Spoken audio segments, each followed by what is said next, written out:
Aliran linguistik struktural. Linguistik strukturalis berusaha mendeskripsikan suatu bahasa berdasarkan ciri atau sifat khas yang dimiliki bahasa itu. Pandangan ini adalah sebagai akibat dari konsep-konsep atau pandangan-pandangan baru terhadap bahasa dan studi bahasa yang dikemukakan oleh bapak linguistik modern yaitu Ferdinand de Saussure. Prinsip-prinsip umum linguistik struktural sebagai berikut. Yang pertama yaitu data kajian linguistik harus dikumpulkan berdasarkan metode empiris dan induktif. Yang kedua, bahasa bukanlah tulisan. Lalu yang ketiga, bahasa merupakan satu objek yang dapat ditelaah. Yang keempat, bahasa adalah gejala alamiah yang dapat diteliti. Lalu yang kelima, bahasa dapat dipelajari berdasarkan perkembangan zaman dan sejarah. Keenam, bunyi bahasa dianalisis secara mekanis. Yang ketujuh, bahasa terdiri dari bunyi dan makna. 8, sistem dan subsistem bahasa mengalami perubahan dalam dirinya sendiri secara kompleks. Yang kesembilan, setiap satuan bahasa dalam subsistem bahasa itu mempunyai fungsi tertentu. Yang kesepuluh, hubungan antar satuan dalam sistem bahasa dapat berlangsung secara sintagmatik dan paradigmatik. Pertama, Ferdinand de Saussure. Ferdinand de Saussure dianggap sebagai bapak linguistik modern berdasarkan pandangan-pandangan yang dimuat dalam bukunya Cours de Linguistique Générale. Pandangan yang dimuat dalam buku tersebut mengenai konsep yang pertama yaitu telaah sinkronik dan diakronik, yang kedua perbedaan lang dan parol, yang ketiga perbedaan signifian dan signifie, dan yang keempat hubungan sintagmatik dan paradigmatik.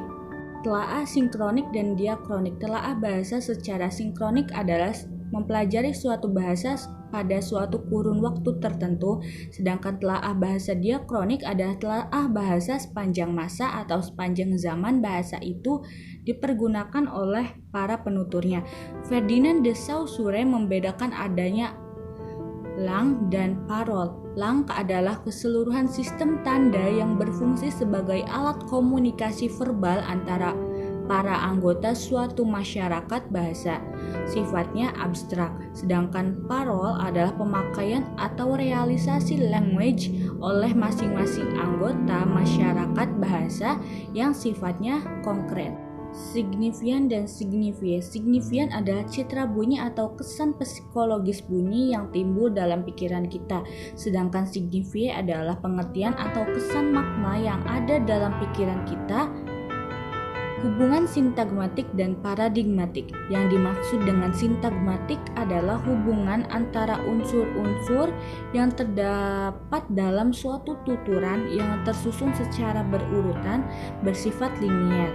Sedangkan hubungan sintagmatik ini terdapat baik dalam tataran fonologi, morfologi, maupun sintaksis. Hubungan sintagmatik pada tataran fonologi tampak pada urutan fonem-fonem pada sebuah kata yang tidak dapat diubah tanpa merusak makna kata itu sendiri. Hubungan sintagmatik pada tataran morfologi tampak pada morfem-morfem pada suatu kata yang juga tidak dapat diubah tanpa merusak makna dari kata tersebut. Umpamanya, kata segitiga tidak sama dengan kata tiga segi. Hubungan sintagmatik pada tataran sintaksis tampak pada urutan kata-kata yang mungkin dapat diubah, tetapi mungkin juga tidak dapat diubah tanpa mengubah makna kalimat tersebut atau menyebabkan tidak bermakna sama sekali. Sedangkan hubungan paradigmatik adalah hubungan antara unsur-unsur yang terdapat dalam suatu tuturan dengan unsur-unsur sejenis yang tidak terdapat dalam tuturan yang bersangkutan. Hubungan paradigmatik dapat dilihat dengan cara substitusi, baik pada tataran morfologi, fonologi, maupun tataran sintaksis. Hubungan paradigmatik pada tataran fonologi tampak pada kata antara R, K, B, M, dan D. Selanjutnya, aliran Praha. Aliran Praha merupakan aliran yang pertama-tama membedakan dengan tegas akan fonetik dan fonologi. Fonetik mempelajari bunyi-bunyi itu sendiri, sedangkan fonologi mempelajari fungsi bunyi tersebut dalam suatu sistem. Dalam bidang fonologi, aliran Praha memperkenalkan dan mengembangkan suatu istilah yang disebut morfonologis, yaitu bidang yang menyelidiki struktur fonologis morfem. Bidang ini meneliti perubahan-perubahan fonologis yang terjadi sebagai akibat hubungan morfem dengan morfem.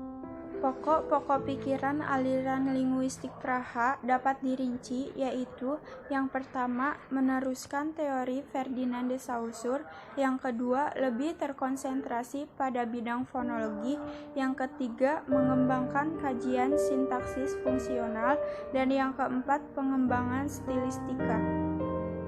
Yang ketiga yaitu aliran glosematik, yaitu aliran glosematik lahir di Denmark.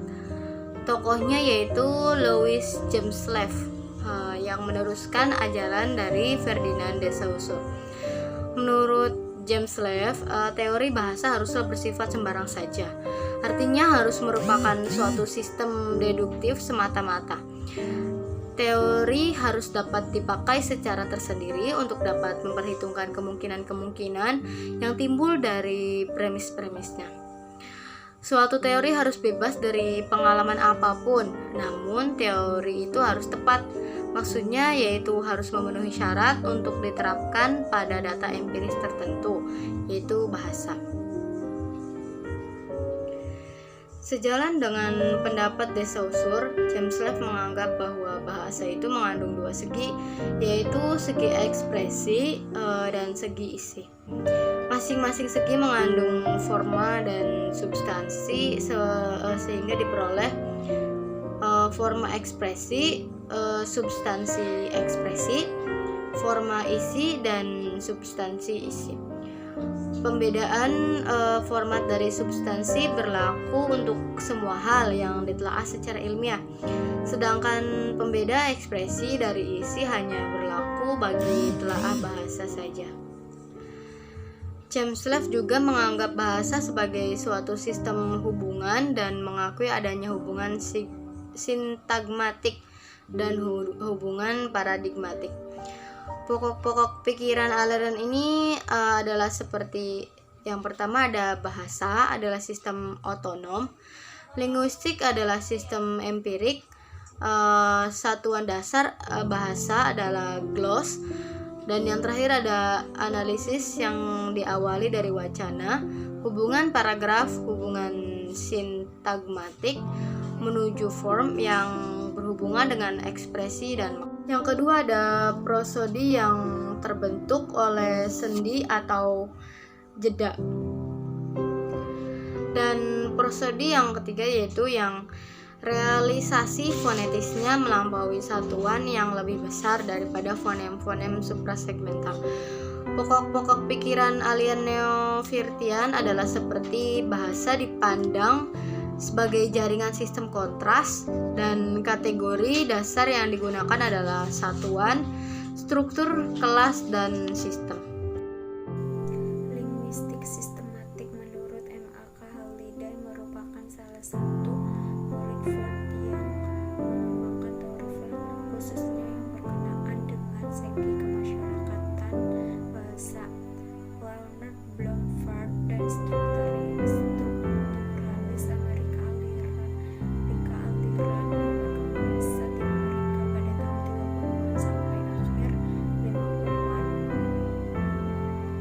Ciri-ciri aliran linguistik struktural Amerika ada 4. 1. Digunakan secara ilmiah, pasti memiliki struktur.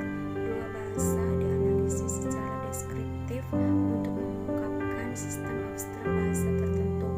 3. Unsur bahasa bersifat jenjang dari yang terkecil atau fonem hingga terbesar berupa kalimat. 4. Setiap hierarki bahasa itu dikaji secara mandiri.